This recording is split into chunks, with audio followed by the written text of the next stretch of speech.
Tugas kita apa? Semua kita umum sama. Datangi manusia dari pintu ke pintu, dari lorong ke lorong, di mana saja jumpa mereka, ingatkan mereka Allah kuasa, makhluk tak kuasa. Itu dakwah. Nafikan selain Allah. Kalau kita jumpa orang, Pak, dia puji-puji makhluk, dengarkan dia sampai selesai bicara. Selesai dia bicara, kita puji Allah. Wih, itu orang hebat, orang kaya. Selesai dia bicara, katakan Allah yang hebat, Allah yang kaya. La ilaha illallah. Wa rabbaka fakabbir. Ini perintah Allah. Ya ayyuhal mudassir.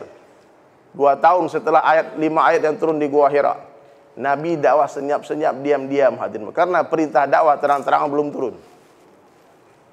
Tapi Rasulullah langsung berdakwah kepada istrinya. Khadijah akhirnya dapat hidayah masuk Islam. Abu Bakar dapat hidayah masuk Islam. Ali bin Abi Thalib dapat hidayah masuk Islam. Zaid bin Harithah didatangkan masuk Islam. Abu Bakar pun hari ini masuk Islam. Hadirin mulai keesokan harinya langsung mengajak, berdakwah. Padahal perintah dakwah belum turun kepada Abu Bakar hari itu. Tapi Abu Bakar langsung mensyahadatkan 9 orang. Baru 1 hari jadi orang Islam. Ilmu beliau cuma 5 ayat itu saja hadirin mulia. Surat Al-Alaq yang turun di Gua Hira. Kemudian 2 kalimat syahadat. Tak ada ilmu lain. Jadi kalau ada hari ini orang mengatakan berdakwah itu harus berilmu dulu, harus pintar dulu, harus hafal Quran dulu, harus paham hadis dulu, itu orang yang tak paham sejarah. Ya Pak. Saya sering bilang, kamu kan bukan ustadz, ngapain kamu dakwah?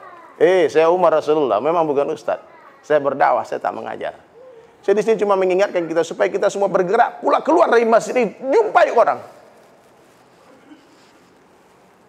Ingatkan mereka, kenalkan Allah kepada mereka, rayu-rayu mereka untuk mengenal Allah, mencintai Allah, mentaati Allah. Cerita tentang kudratnya Allah, kehebatan Allah kepada setiap manusia, supaya mereka mengenal Allah. Siapa saja yang mengenal Allah pasti akan mencintai Allah. Siapa saja yang mencintai Allah pasti akan takut kepada Allah. Dan siapa saja yang takut kepada Allah pasti akan taat kepada Allah. Hari ini orang nggak mau ke masjid, kenapa? Nggak kenal siapa yang panggil. Coba kalau orang yang dia kenal manggil, dia buru-buru datang, Pak. Orang kaya panggil buru-buru datang. Kenapa bang buru-buru? Orang kaya bos yang panggil. Tapi yang maha kaya yang memanggil Allah, boro-boro datang. Gak mau datang, karena dia gak kenal Allah. Tugas kita lah hadirin mulai yang duduk di dalam masjid ini. Guru saya memberi saya sebuah amalan, dan saya akan berikan juga kepada tuan-tuan semua. Buatlah 25 majlis minimal setiap hari.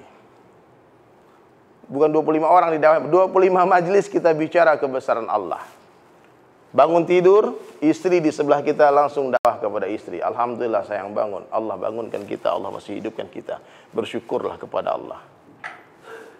Sebentar lagi Allah terbitkan matahari. Kita syukur itu nikmat matahari, cahaya gratis dari Allah.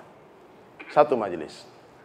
Keluar rumah ketemu anak, kumpulkan anak, katakan, nah ingat anak Allah yang berkuasa. Jangan takut kalian kepada siapapun kecuali kepada Allah.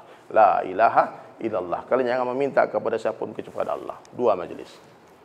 Sebelum ke kantor, kumpulkan lagi anak istri, katakan yang memberi kalian rezeki adalah Allah, bukan papa, bukan abi, bukan ayah yang beri rezeki. Siapa yang beri rezeki? Allah. Jangan takut. Suatu hari ayah pergi, Allah tak pernah pergi sayang. Suatu hari ayah sakit, Allah yang menyembuhkan dan Allah tak pernah sakit. Dan suatu hari ayah pasti mati. Kalian jangan khawatir, Allah tak pernah mati. Allah mampu memberi kalian rezeki melalui tangan ayah. Allah pun mampu memberikan kalian rezeki melalui tangan orang lain. Dan Allah pun mampu memberikan kalian rezeki tak gunakan tangan siapa-siapa, langsung dengan kudratnya Allah hantar rezeki ke rumah kita.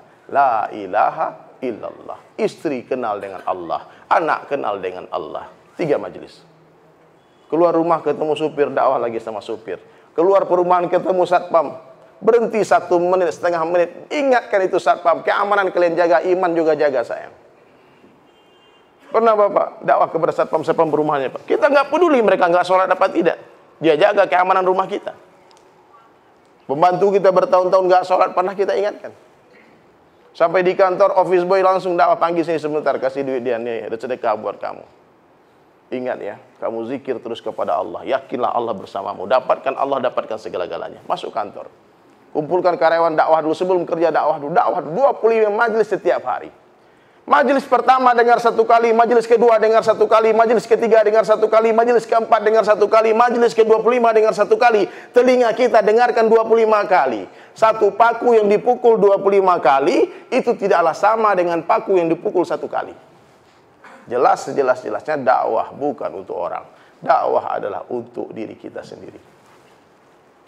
Dakwah ini sarana memperbaiki diri. Hari ini umat salah faham.